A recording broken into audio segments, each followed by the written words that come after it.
we've attempted to try new things and nothing's really working, and it's like being met with a wall.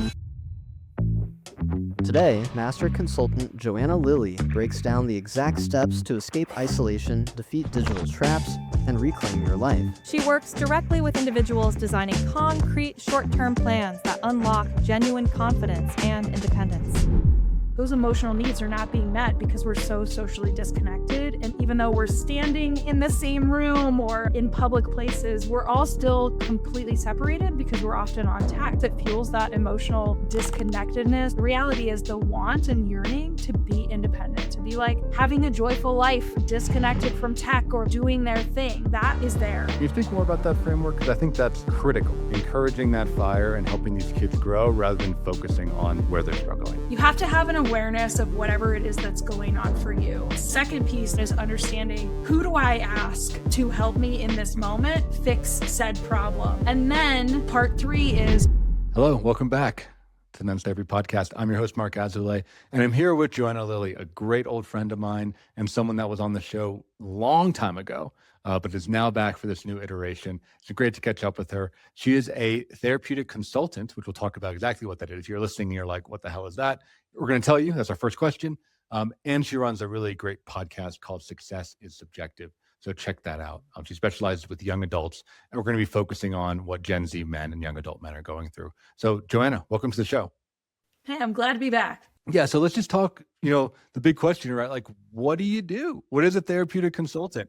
And why would somebody want to hire one? It's funny because, almost 10 years later, it's still like kind of tongue in cheek, like, yeah, what the hell do you actually do? And it has evolved. But I think the simplest way to describe it is that sometimes the title does not reflect the actual job or the service. The important piece is that I am a consultant. That's important.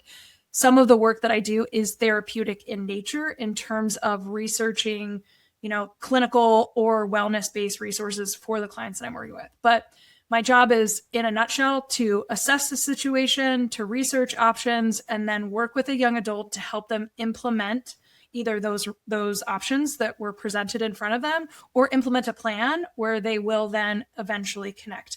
I only work for 3 months, so it really is meant to be this short amount of time of what's going on right now? Where do we need to go? How do we get there? And so that's me as a therapeutic consultant. And when might somebody call you? It depends. I will say I'm not the consultant when your young adult is hospitalized and you're looking for, some sort of program within the next 24 hours. That's not me. There are people that do kind of those emergency cases. I would say that the situation for me is more, there's an urgency for change, but we're not in this crisis, point.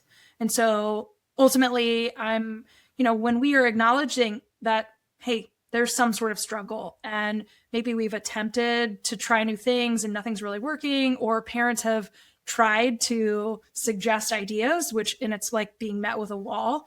I'm just a neutral party that can come in and get curious with the young adult and see if there is a willingness or an openness to kind of consider and explore options. But it really is the young adult who just got on academic probation, or they're just recently suspended, or maybe they managed to make it all the way out to college graduation and now they're living independently, but parents are like, look, you aren't even reading my texts. I know that you're in this apartment because maybe I'm paying for it, or maybe you are, but I'm worried about how things are in balance for you. And so that's usually where I get introduced. Just, is there a neutral party that can have a separate conversation with the young adult to see whether or not they feel like there's a need for change? Just should I worry about my kid?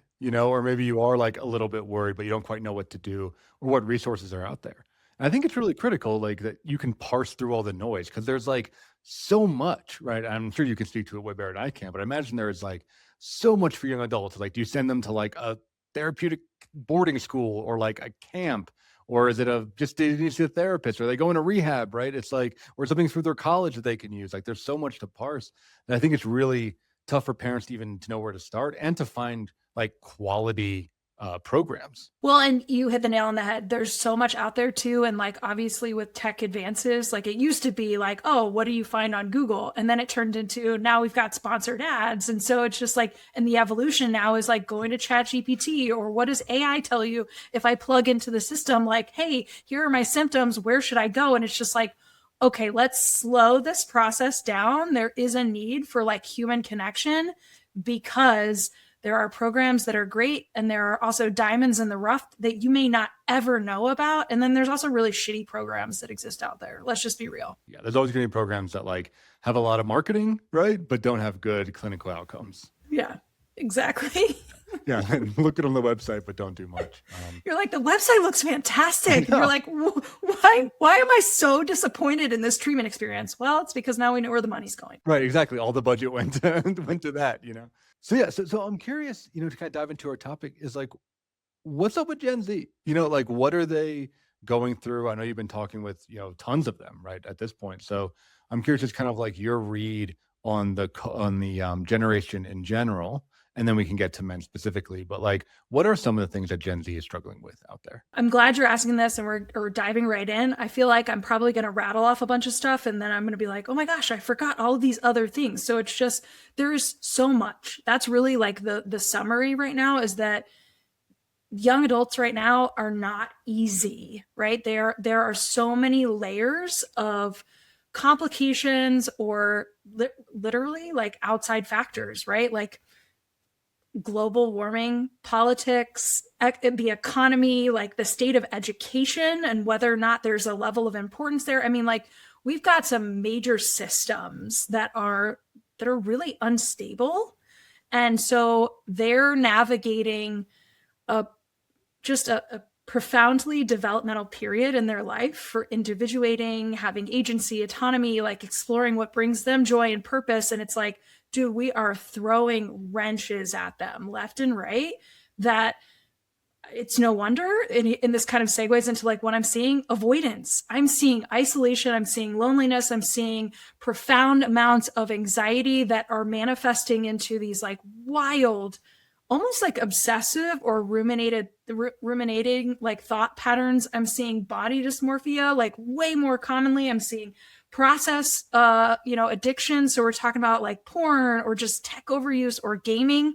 I mean, and people sometimes, parents are like, oh, but they're not drinking, right? Or they're not doing drugs. And it's like, but if you don't understand like brain science, if you don't understand dopamine, if you're not actually doing research or understanding what your child's doing, like there is an addictive nature to it. And if we're flooding our systems and then we have no reason for connection, or we want connection, but we don't know how to connect. I mean, it is like, I just like ramped up my cadence so fast. Yeah, it was like, I word vomited all the things.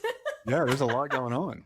It's intense, and it's no wonder that there is this existential like dread and worry of like, what's even the point? And I have no idea where to start. Well, and what I'm hearing, and I want to hear your thoughts on this too, is like, it's like a different caliber of need. Like I'm hearing there's a much more like emotional need to this generation. And I think that's a struggle for, call it a Gen X parent or even elder millennial parent, right? To understand like everything that the kid is going through, like it is truly like a different world than the world that their parents grew up in. I would actually equate it to social and emotional. I would actually say that they are equally on par, because that like those emotional needs are not being met because we're so socially disconnected. And even though we're like standing in the same room or like, in public places, we're all still completely separated because we're often on tech. And so it gives this false sense of any type of security. And of course it fuels that emotional disconnectedness or just like a lack of emotional health. Well, so much about tech, because I'm curious, like, do they see it as a problem? Because I think all the older generation, we look at them and we're like, oh God, like they're fucked, right? Like, I can't believe it. But like from their perspective, I know you're talking to like you and hundreds of Gen Z, kids. Like, do they see that as the problem, or is that something that we're putting on them? It is very much a like front and center driver for parents. Like they are gaming way too much, right? And then when I have conversations with young adults, there is an awareness of overuse, right? It's just like, hey, I know I'm on my phone a lot. I know I'm on TikTok. Like I wish I wasn't on TikTok that much. Or just recently I had a young man that was like vehement and saying, I'm not an addict, but I'm understanding that I'm having like serious consequences from online gambling. And like, I need to do something about it. Again, it's tied to your phone. So there's a conversation, but I'd say like, we're not in this place of like action, right? Like we're not going there yet, but there is definitely conversation around like, ooh, this is probably problematic. And I do wish I could change it, but maybe not taking the steps to actually do anything just yet. They're aware that something is off, but maybe they don't have another like alternative. Like do they have a sense of like what else they would do if they weren't on their phone all the time? Or just they've never not been around their phone, right? So Exactly. it's like, Yeah. It's like what is life without that? yeah, what are you going to do? Send me some sort of like weekend retreat where I don't have access to my phone? Like that just feels like a foreign concept to a young adult who literally has grown up since infancy, like around some form of tablet or phone. And so it almost feels like an extension of their body. And now we're just kind of like evolving into whatever types of communication or like new apps are kind of like the next wave. So we're going to jump around a bunch of stuff because I have a lot of stuff I want to ask you. But again, especially if you're working with young men, I am really interested in the body dysmorphia piece. And I, from my work with Gen Z men, I think porn plays a huge role in that as well. It's like fitness influencers, right? On like TikTok and Instagram, and then like porn actors and actresses, so it's like, I think you get it from both sides. And I think men are starting to, I think we've always experienced it, but we're starting to talk about it more. How they want like the Chris Evans, Captain America, Avengers body, and they want like 10-inch penis, right? And it's like, if you're not that, like, what are you? I think it's an emerging thing. I think historically it was like, oh yeah, women have eating disorders and they have body dysmorphia, but I think more and more men are talking about it. It's both, right? It's more prevalent and it's now being like more of a topic of discussion. I would actually say that one of the things that I'm seeing, and it really is kind of like the ripple effect of COVID, which is depending on like what age group they were in, right? Whether it was like middle school or high school, when all of a sudden everything went to video, right? The DMV, your classes, your executive functioning coach, everything is on the screen and we're expecting you to also be on the screen. And so the first time in their life, other than like being in front of a bathroom mirror, now all of a sudden they're seeing their features, right? And oftentimes it's like, shoulders up, whatever. But now we have these kids that are hyper fixated on like looking at like, oh my gosh, why does my nose look like that? Right. But again, a lot of that's also tied to the fact that what they're seeing online is whatever influencers they're following. So if it's anything tied to like health, wellness, or beauty. And then again, if we're at an age where we're exploring sexuality in any capacity, porn is easily accessed. And so now if we're looking at like that and what we're supposed to look like, and then I'm also seeing myself on the screen, it's just like the perfect storm for OCD to breed. I mean, it's awful. I hate to say it, but that's actually probably the number one diagnostic. I mean, it's anxiety, right? It is an anxiety disorder, but OCD with body dysmorphia is becoming increasingly what's showing up for me when young men are coming to talk with me. And then going back to your comment too about, and we're talking about it. So before, like, I wasn't getting any type of disclosure around porn use or gambling or anything. Now it's just becoming like more of a like, okay, this is not something that I'll be able to like keep under the surface. This has to be a part of the assessment and research process. And there's also, I think, just more, kind of like 10 years ago when even mental health was still like, gosh, why are we struggling to not even like normalize the fact that like, yeah, stress is normal, anxiety is normal, like get the help that you need, like it's okay. Now we're kind of in that point where we're still kind of moving forward with what's acceptable, what's normalized. And I do think that we're getting more of that for young men. And just thinking, I was like, damn, that's a really good point, right? It's like staring at a mirror for like 8 hours a day is going to make you a crazy person, right? Like I don't think there's any way to avoid that. I mean, if you just imagine like looking in your bathroom mirror and just like for 8 hours a day, every day. As a like 11-year-old, right? Like talk about teen angst, right? Where you are like, oh my God, now I've got facial hair, or like, why is that pimple's huge? I mean, like, again, breeding ground for OCD. Yeah. Plus like everyone's taking pictures of everything all the time, right? Everyone's making videos. Everyone's on TikTok. All the kids are on TikTok making their own TikToks. So you're just like being constantly like recorded and then judged, right? Of like, how many likes do you get? Who's commenting? Like, did your crush, like your photo or not? Right. I mean, it's a wild world out there. Yeah. Or other people making comments like negatively about like my body image, because that's also what's fueling kind of that internal dialogue or that self-confidence. So, eek. Well, so I'm curious what you said at the end of that last segment there about like, Therapy is definitely more mainstream. I think there's a lot of, therapy influencers, right? I mean, shit, I am, right? I mean, you are like these, like we're podcast hosts, right? Like we're doing it in a way, right? But I think it is a lot more prevalent, right? One with, I think, saying that therapy is an option, which I think is really good. I think it being destigmatized, I think it's actually happening. And then there's the other side where I think there's a lot of people that are not qualified, or even if they are, they're condensing complicated ideas into 30-second clips, where things like narcissism, right, or bipolar disorder, or borderline personality, or whatever, ADHD, right, are just getting thrown out constantly.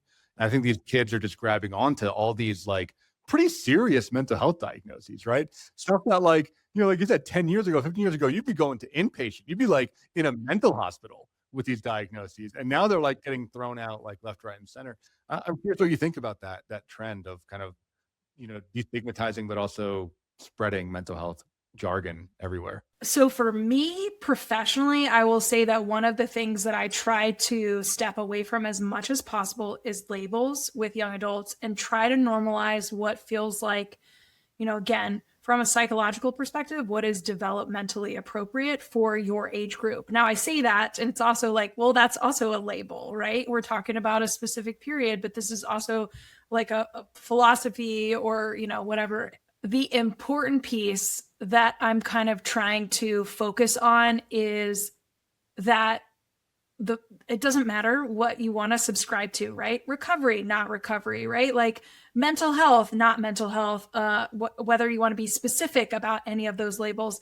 I do think that we now have a little bit of a double-edged sword, right? By like destigmatizing it, now it's provided almost a little bit of a part of identity that young adults don't understand doesn't need to be lifelong, right? Like if we're talking about a snapshot in time, get the support that you need that's evidence-based with that presenting issue. And actually you might be in recovery, right? Or you might be stable, or you might be moving forward, and nobody has to know. I'm seeing a lot of young people kind of holding on to those labels, and sometimes it's not a match. So meeting them where they're at, of like, okay, yep, you're hearing these things, and like, this is what you think. Well, let's explore some of these types of resources that are going to help you in that area. And again, I'm also trying to factor in like brain development. Like at some point, some of this stuff might also either A, go away, or B, really show up. And so we need to focus on that as well. What am I saying in all of this is that you have to take it with a grain of salt with everybody that you're working with, because if you remove the labels, we're all humans. We have human needs. There is adversity that we experience. Resilience and grit is important to have to be able to work through those things. There's skills that are necessary to be there. There are obviously struggles that provide barriers. There are resources that are available to help with those struggles. And so it's just kind of this like really, we can be really analytical or objective of like, okay, if you're saying you have borderline personality diagnosis, here are the treatment modalities that we need to focus on. And it's like, that's good in theory, but like, let's take a step back and like subjectively, who are you and what do you also need? Because it's not just about the clinical support or treatment. It really is like, how do we make sure that you're able to function as an adult as you continue to develop? Whether that means being able to work a job, like being able to live independently and like feed yourself, like all those things that are just normal adulting, like advances in life. Yeah, I think that's well said, right? It's like focusing on behavior and focusing on outcomes and focusing on just like kind of growing up. It makes me think, and this is wild. I'm curious if you've had a client like this. Like I had a 16-year-old walk into my office, it was probably a couple years ago now, and he's like, I'm a narcissist. Like I know I'm a narcissist because of X, Y, and Z. And my girlfriend said I was a narcissist. And I started, learning about narcissism and watching all these TikToks. And of course, the algorithm starts feeding you more things, right? So you're just like watching narcissist content all day long. And I'm like, dude, you're a 16-year-old boy. Of course you're a narcissist. Like, are you kidding me? Like developmentally, like you're not going to be like that altruistic. You're not going to like really think outside yourself. Like you're just like a 16-year-old dude, but I see these kids, and that's just one example, like they come in with their list of diagnoses that many of them, either self-diagnosed or they've maybe gotten through the school system, right? I'm thinking of things like ADHD or autism spectrum, right? Or, other types of issues. It's like we have a name for everything now, whether it's like a problem or not. But these kids like have so many of these different labels, and then they're just in an echo chamber around people treating them and almost developing their personality in line with the labels that they got when they were, 13 or whatever. The biggest concern that I have in all of that, because all of that is psychological, right? It's just like, okay, you have these presentations, these behaviors, like, we can slap that label on it, right? My concern or fear in all of this is when we're also adding in the pharmacological side of things.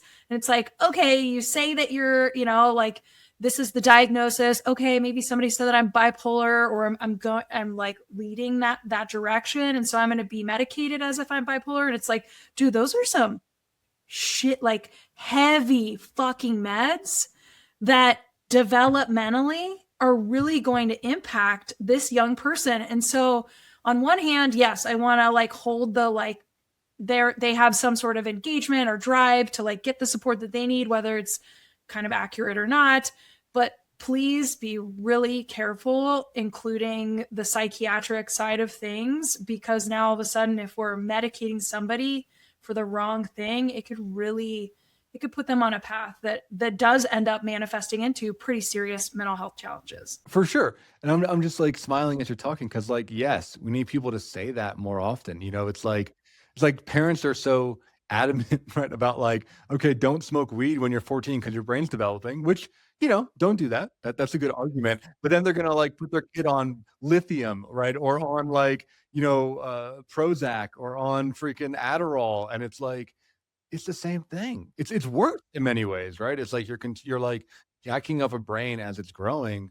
And just because it doesn't grow at the same rate as somebody else, or it grows differently, doesn't mean it's like wrong. It doesn't mean you have to like medically intervene at this point. I'm smiling because I'm actually reliving a recent conversation that I had with one of my good friends' younger brothers. He's a musician. He's this phenomenal banjo player, but he is adult ADHD. Like, how people are like, oh, I have ADHD. It's like, no, you meet him and you're like, dude, you are buzzing. Like, I'm so glad that you're like, you've found this instrument and you have like mastered it and you're amazing at it. Anyways, his like fight and argument was, of course I had ADHD. I was a truly like hyperactive young boy, and I just needed somebody to say, go play a sport or go play this instrument. Instead, they gave me meds. And he's like, you gave me stimulants as a like 11-year-old. Like, do you understand what that did? It ties to also a greater trend that I'm seeing in the same vein, which is when I do have a young adult and they show up with me, there's a medical side of the work that I do now in terms of information gathering that never existed, not even 5 years ago, like let alone 10. It's here's the med history that I've had. And I look at that and my immediate response is, holy shit. Like, do you even know what your challenges are? Are the presenting issues that you're even discussing, are they a side effect of the medications and the lack of sleep and your unhealthy diet? And you're like, all the things, the list goes on. I'm just like, dude, I just feel for these young adults, because clearly we were, unfortunately, I think, led astray, driving towards kind of that medical professional of like, this doctor is going to help fix whatever it is that's going on. It's just like, well, that's not how growing up works. Nothing's a fix. It's about getting the support that you need at the time. Yeah, for sure. I mean, I was reading an article about, because I'm a new parent, like millennial parents in particular, like we are creating this. And so we have to take like some accountability, because at least from this article, there's perspective, which I can see, is I think millennial parents were so attuned to our kid. We want to like be there that we become helicopter hover parents, right? And then every single thing that seems like a little bit off, we want to go to an expert and talk to them about it. And like, yeah, if you go to a psychiatrist enough times, like at some point they're going to put your kid on meds, like if you go to whatever expert, they're going to prescribe this thing that they are trained to prescribe. Right. Versus I think like, Gen Z, which is more like latchkey kid, more like hands off, which has its own issues, but like the idea of like, yeah, they're going to figure it out. Right. Like I think as millennials, we want to support our kids so much that we're actually like really overbearing and often intervene too early, where something could just be like a phase or a developmental hiccup or a fad or something, right? Like it might not be who that kid is. It just might be something that they're going through for like 6 months. It's like, chill out, like let it resolve. If it's still around in 6 months to a year, then okay, maybe you go to the doctor about it. Yeah, we're not shitting on parents, any generation, because parenting doesn't come with the handbook. That's what they say. And I mean, it just, we're doing the best that we can. And the young adults that are showing up right now they're hard. Well, so is it a little bit more about, I guess some of the positives I'm also curious about as we're talking about this, right? Because what I've seen is like these kids are also really, really eloquent. Like they can talk about not just emotions, but about like politics and socioeconomic issues and the climate. I mean, stuff that you've mentioned at a level of intelligence and information that like I still don't have, right? Like they are like unbelievably eloquent and like tapped into information. And I know also things like sobriety is like cool, right? I mean, like the whole like hydro flask phenomenon where like hydrating and drinking water is like a cool thing, right? And I know things like marijuana use, things like alcohol use are plummeting actually, which is like pretty wild. So I'm curious if you can speak to the other side as well. Even though what feels like everything that we've discussed up to this point, it is kind of like wrapped up in this pretty little box that is labeled dread, right? Or hopelessness. Pure terror. Just like, there's no hope. There is a level of hope because and again, it's all anecdotal for me, Mark, because when I'm working with only the handful of young adults at a time, like obviously I'm taking who is showing up with me. And so that's my lens. But these are young adults that really do come in. There is a level of mindfulness that exists that did not exist, even though you just kind of made jokes about the 16-year-old who's narcissistic. I have young adults that really are in tune or attuned to other people. Like there is a level of connection, even though they are disconnected, there's a want and awareness that exists about others and kind of how this young person is impacting them.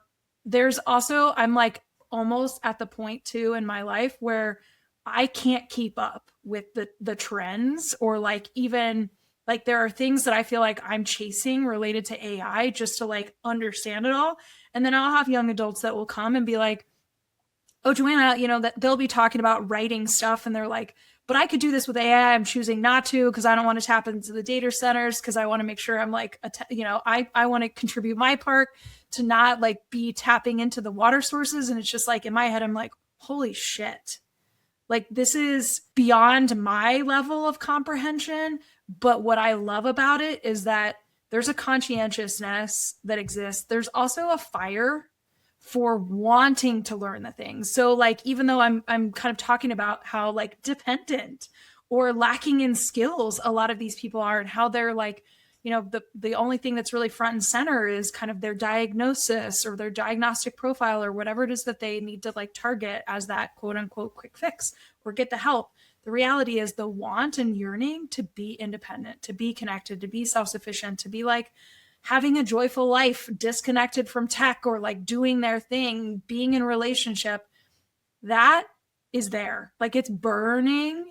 And so that's a benefit to me having these conversations with young adults because it's not like, oh, we're just going to focus on your deficits, right? Or the struggles. It really is like, how do I help you stoke that fire? How do I help connect you with the right resources where you can then carry forward, not just keeping the fire alive, but passing it on to others? I love that. Yeah. Can you speak more about that framework? Because I think that's critical, right? Of like encouraging that fire and helping these kids grow rather than focusing on where they're struggling. And this might tap into kind of parenting or like, generations of parents and like who did it more than others, but I'm going to refrain from labeling for this exact moment. The that's biggest kick. Yeah, that's your job. You can throw it out. You're like, oh my gosh, those parents. The biggest piece for me is like for anybody, I mean, it really comes down to critical thinking. Like, let's just be real. It is just like, how do you use your brain? Because we have a generation of young people that have had easy access to a lot of information. And we've never paused to say, hey, instead of going to Google and asking to answer that question, you've thought for a minute, like, what information do I know? Like, what do I think? Right. And so again, I'm going to grossly boil this down. You have to have an awareness of whatever it is that's going on for you. Could be like, I've got a flat tire. What do I do? Or it could be, like I'm having a manic episode. What do I do? But it's a broad spectrum or range in just like this process of awareness of what is the challenge that is right in front of you. The second piece to that is understanding who do I ask to help me in this moment fix said problem, right? Or identify and support whatever it is that's in front of me. And then the like bittersweet, like part 3 is, what do I do with the information once I receive it, which is receiving help or just like some sort of tip or trick. So if we go back to the like flat tire analogy, it's like, who do I call? Do I have AAA? Do I call my friend who lives down the street? Do I call the police? Like, who can help me in this moment? Think about it, right? And then once that person or those people or those resources show up, then what, right? Do you need to be towed to a like auto shop to get all new tires because you didn't have a spare? Oh my gosh, now I'm learning this lesson. I'm supposed to have a spare in my car, like lesson learned. But anyways, that was kind of fun. The thing about that is we have to do that in every area of our life. Like, constantly think, don't immediately go to, well, I don't know. Or, if you do have a flat tire and you're just stuck there, like, well, I don't know who to ask. So I guess I'm just going to, sit here until somebody helps me. You might be sitting for a while, because we also live in a world where sometimes people don't stop nowadays to be like, do you need help? Don't assume that somebody's going to come ask if you need help. Like, you have to initiate the requesting the help. But all of this too just kind of boils down to, once you have had these experiences where other people have been of service to you and you've been on the receiving end and there's gratitude and this exchange, and now you've learned this new thing, it starts to build, right? That's where it's like the confidence that a lot of young adults lack right now in their ability to do anything. It's like, we have to give them opportunities to experience, right? And a part of being a young adult is actually, we're not perfectionists. And if we're trying to treat them of like, you do this once, or I teach you this thing once and you should be able to do it indefinitely or in perpetuity, it's like, okay, nobody is like that. Let's just be real. Like, we have to actually learn. That's where then we kind of just have this like pebble in the pond ripple effect of like being able to educate each other, be a resource for each other, be of service towards each other, which then also just kind of makes us step outside of ourselves to also think about impact on kind of our local community or the state or the world, So again, it's just this, there's a global consciousness almost that exists in this process, but it really comes down to like, again, think about this fire analogy of like, these young adults they're filled with embers. And like, when they show up for me, like, just picture me being like, every question that I ask is me like fanning the embers. Like, I'm really trying to catch this flame, right? Like, let's bring this bad boy to life. Yeah, I think that's what these people need. I mean, I see it with the young men I work with, is like, they just need someone older that they respect to believe in them, and to like really be excited and really want them to win. I feel like that's such a key component. And what you said earlier of like, I was smiling because what I hope to teach my kid is like learning how to learn and truly critical thinking, right? Like, not critiquing stuff, but like look at the problem, like if something is broken, look at it and see if you can fix it, rather than, immediately feeling helpless, right? Or not even addressing the issue. I think that is a critical skill. I think that's the critical part. Yeah, I was going to say there's a lot of fear too, like that embarrassment. I mean, again, all of this is just like, this is a part of the learning process.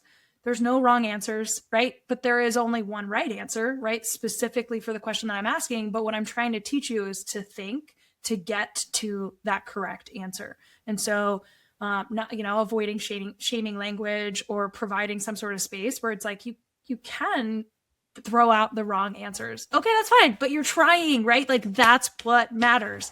And I think that's the other thing that I would say is consistent in the theme of who and what I see, is that there is just this, there's like an impasse of like wanting to act, but also like just having bred in this space of inaction. And so it just feels really like almost overwhelming of like, I don't even know where to start, which is a terrifying place to be for a young adult who's then comparing themselves to other people online going, but I'm supposed to be like this. Yeah, I think that's so critical. I was thinking about that too with some of the young men out there. It's like, yeah, they're on TikTok or Instagram or Facebook, Reels or Shorts or whatever. And like, they're seeing people that are truly masters at like everything. You know, like you're seeing the fitness influencer that like that is their full job, and they not only the full job, they're an outlier because they are like genetically gifted, right? They've like done all the marketing, right? Like they've made a career around just like being as jacked as possible, right? And then you flip and you're seeing the guy who's like the incredible car mechanic, and he has like, you know, 5 different classic cars in his garage, and he's like telling you that all the cars he bought and how he can fix everything on the car, right? Or like, and then you flip and you see like the hustle culture guy who's telling you how he's taking private jets everywhere and he's like drowning in women. And it's like you're seeing like the experts at everything. And I think it constantly is reiterating like you said, that they have to be perfect immediately, and that the bar is so, so high that it's completely unattainable. You know, I think a lot of these kids get overwhelmed and shut down, you know, understandably. Or I will even say too, like I have a couple young men that I've worked with recently where the want for them, like specifically named, is being with other men who are heart-centered and like, and it's a safe space to be vulnerable. And I'm not saying like, you know, I'm not saying in a world of toxic masculinity or anything like that. I'm just saying like they just generally want to be around other guys where they can normalize and say like, yeah, every once in a while I cry. Like that was a beautiful moment, right? Or like I'm sad. I'm allowed to be sad. And so the fact that I have these like mid 20-year-olds that are just like, I just want to be around a peer community of other young adult men where it's like I'm going to be accepted if I have a moment where I'm just kind of sad about whatever it is that, you know, I'm kind of dealing with. And it's just, for me, that feels it, and it sounds so simplistic, but it's like, dude, that is a huge ask for that young man. And in a world, in the state of the world that exists right now, like that's a vulnerable kind of situation to be in. Yeah, it's like really, really hard to find. I mean, we do it. It's therapy online. Check us out. We do it, but it's like really, really hard to find, and it's like revolutionary, right? I mean, I think men have not asked for that, maybe ever, or at the very least, not at least in recent history. And maybe there was some times long ago where that was more relevant, maybe like spiritual church communities. But for the most part, it's like that is like a really new thing in masculinity, you know? And I want to take that and also pivot and talk about a little bit of, I mean, the elephant in the room in a way is like, we got to talk about gender. Because I think the gender fluidity, the gender non-binary piece, the trans piece, right? Like, you know, I think that is perhaps the biggest thing that I hear from my older clients. I work mainly with the parents too, that they just like truly do not understand, right? I think like all the other stuff we can kind of get because we are also like on our phones and stuff. But I think for the most people, like the gender deconstruction, you know, is like really foreign. And I think it's really scary to a lot of people too. I think it's the people that I see from where again, my perch, right? My perspective is that parents or grandparents are the ones that are the most rigid in trying to comprehend and kind of put a, you know, like par for course, like the bigger question is like, how did this happen? Right? We just want to be able to connect dots. And, you know, there's no single situation or person, right? It's just kind of the evolution of how exposure to other people that have also explored was not available before. And so there's a lot going on there. But what I find is there's a lot of resistance for parents, right? Because sometimes the gender fluidity, it's one thing to be kind of like socially accepted in that situation. It's another thing to take it that step further and make any type of medical changes.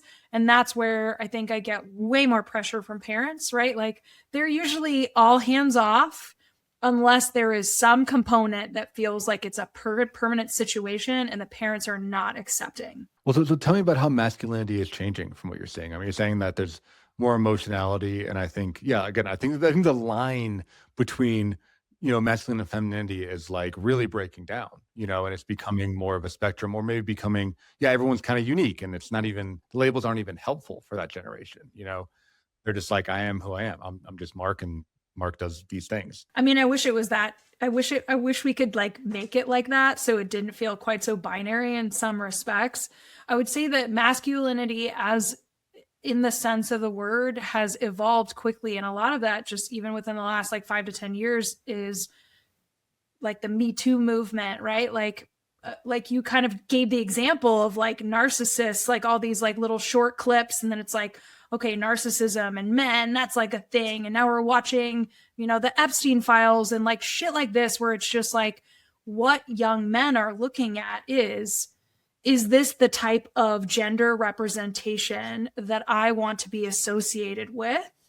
And if I'm not that, then what am I? Which is where a lot of that identity formation also comes in.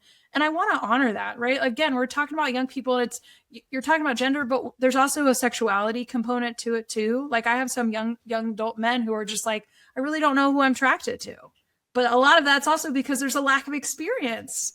Might be because they're watching porn. I mean, there's a lot of like, I could put my finger on some of those things. But again, there's just this piece where it's like, if you're reflecting back on the day of like, oh, boys will be boys, right? Like that does not exist anymore, right? Like that is so far gone.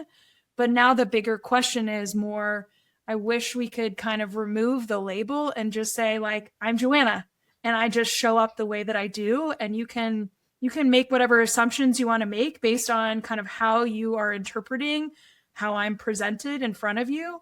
But at the end of the day, I really don't give a shit about, how you want to label me or identify me. And I think that there is this crisis of masculinity, and we talk about it on this show, where I think a lot of these young guys, like you say, they're really lost, and like I see it. I mean, everything is super extreme because it's all online and it's designed to be that way. But like I see it's like you have these guys that, yeah, they look at the older generation, they look at, Epstein, they looked at Donald Trump, they look at all these men, and they're like, I'm not that. I'm going to go completely the other direction and just totally, in some ways, disown my masculinity or disown my masculine traits. And then I see, and I'm also curious about your opinion on this, is like the guys that double down, right? That then like go and start following someone like Andrew Tate or get involved in the Manosphere or just like become, almost misogynistic, right? Like they're like hyper masculine to the point where there's no room for anything. And I think it's hard to find that middle for guys. Yeah, it's hard to find the middle. And actually, I just recently read a book, and I'm going to totally blank on the title because this is how my brain is at this point. But it was essentially a book on fanaticism and cults. And it just feels like the thinking, any type of like thinking path for a young adult really at this point is there's no gray. It is either I'm all in, right? Or I'm all in this other area. And to the example that you're just talking about, it's just like, I'm all in, right? I'm hyper masculine. I am the dude, right? Like I'm going to do all those things. And then on the other side, it's just like, I could not be any further from that label or that association, which sometimes then can also be destabilized or destabilizing because you're like, what am I? Who am I? Right? Like what camp do I subscribe to? Which then can sometimes just be, again, we're going back to this place of like overwhelm, right? If we're not in a binary world, there are a million other options that you can pick from. And how do you know which one, like which hat you want to put on? I think we've identified the problem. And this is a question that I don't have an answer to. And I, in some ways, don't expect you to have an answer to. Maybe we can riff on it. Is like, what do we do? Or what do you do about this? And maybe to make it smaller, it's like, say that you are a parent, right? And how do you talk to your young boy about what it means to be a man? Or how do you talk to them about masculinity? Or how do you talk to them about gender, right? I mean, I think these are really hard conversations. That is so loaded. And I would actually say, and that's why you connect with Marc, right? Like get those resources. Also, this is like a bigger conversation of like, as a parent, and especially when we're talking about when you've got a young adult, right? So at this point, you have raised somebody up to this point where ultimately you're hoping that the values, right, the education, the like any of the love that you have shown and shared over the years is something that they will carry forward, and how they show up independently from being outside of your roof. And there are things that I think a lot of parents still struggle with. Where it's like, but I still think my child's malleable. Like, let me just try to influence them in some way. And I think you kind of hit the nail on the head of like, from the parent perspective, you have to learn ways to control your own thoughts, your own actions as it pertains to how your young adult is showing up in the world. Are you allowed to be worried? Right? If all of a sudden your kid is like going to protests or like, you find out that they're in some sort of like online organization, Are you allowed to fucking ring the warning bell? Absolutely. But can you make them do anything? Not necessarily.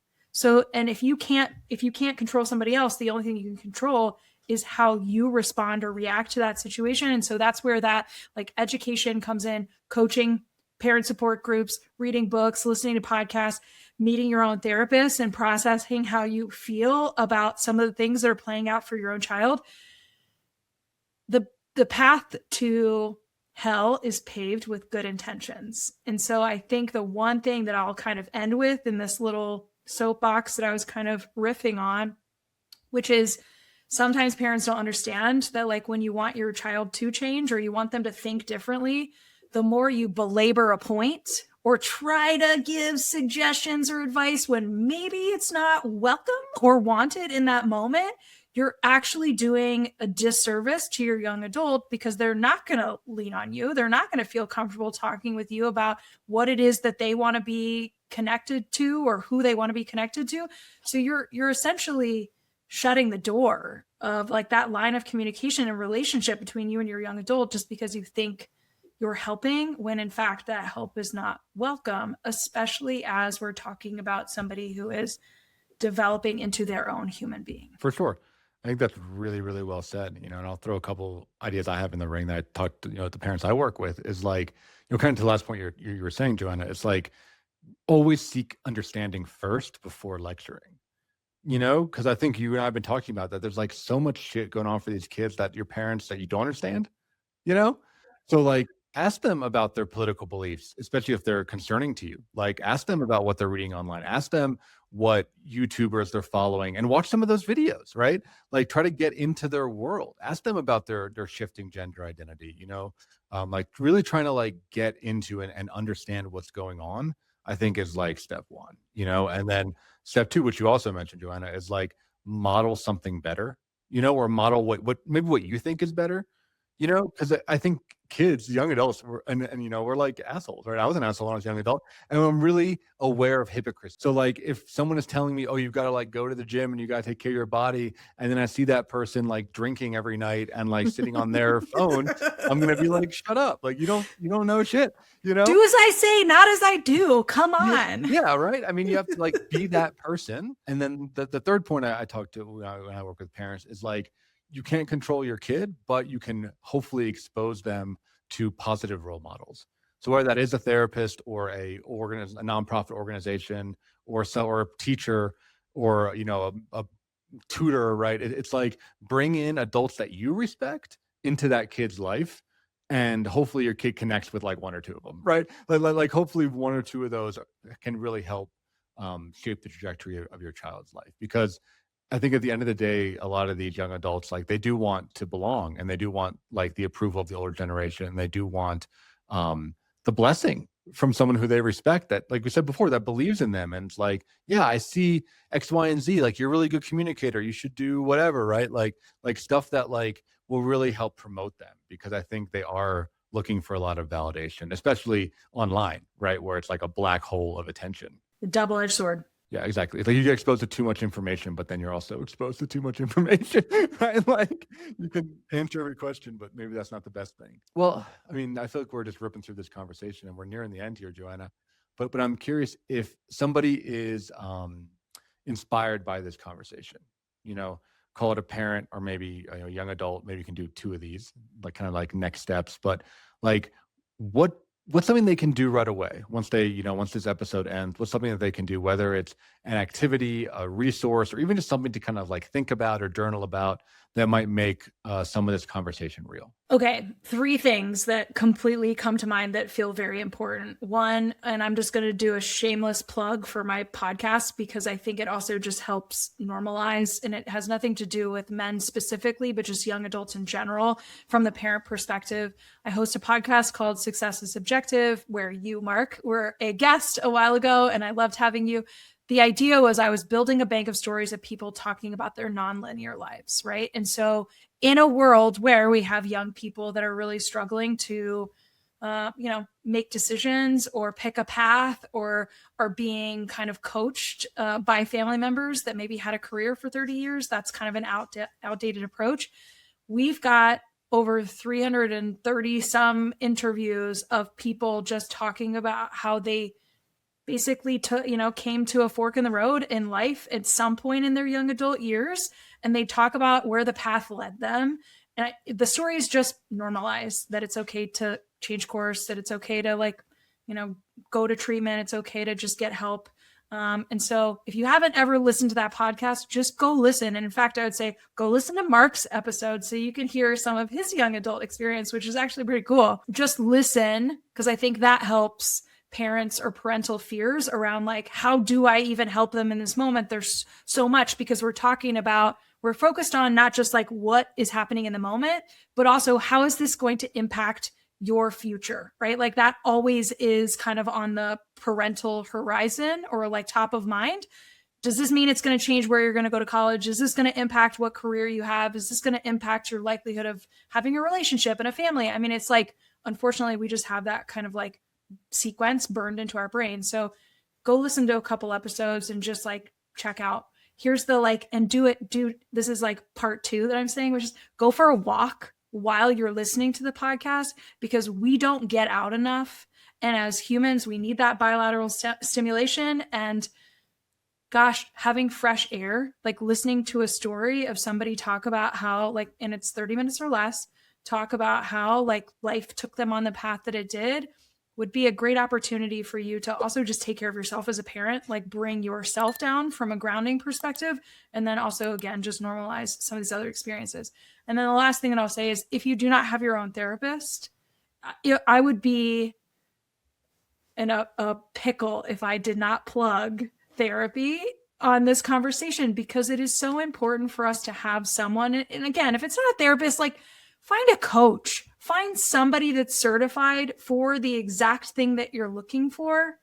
But kind of going back to what we said earlier, don't drink the entire Kool-Aid, right? And you're not going to be dependent on this person forever. This person is meant to serve a purpose, right? If you're looking for information, if you need validation, if you need somebody to just listen, like find somebody that can be in that role that is outside of your friend group, that can provide some professional insight and support for you as a parent, and understanding what it is that you can do to take care of yourself, to impact your own and influence your own change when you don't feel like you have control over your young adult. Obviously, I'm a big fan of therapy, right? It's like find someone that can help you become the person that you want your kid to be. Because it is, I think the modeling is like truly the biggest thing. And if you clean up, like you can't clean up someone else's house unless you clean up your own first. And like, that's how you can be the best parent, is just like being more fully present and modeling what like a healthy life looks like. Yeah, I think about the parent that, I'll go into like an initial inquiry conversation and they can't even get two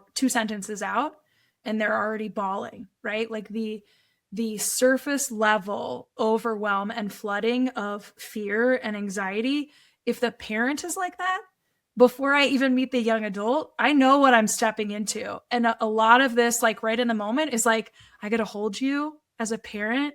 And I really want to help you get connected to the right resources, because you have to put your own oxygen mask on before we can tell your young adult, oh, put your oxygen mask on. We're going for a ride. Like, whoa, we got to take care of ourselves. Exactly. Right. Like if you don't like the way your kid communicates with you, like be a better communicator with your kid, and they might like rise to the challenge, actually. Yeah. Joanna, I've loved having you on the show. If people want to find more about you online, where should they go?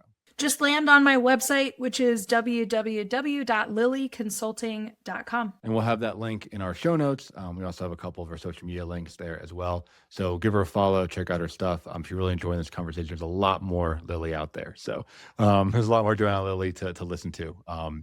So thank you so much for tuning in. Really appreciate your time, Joanna.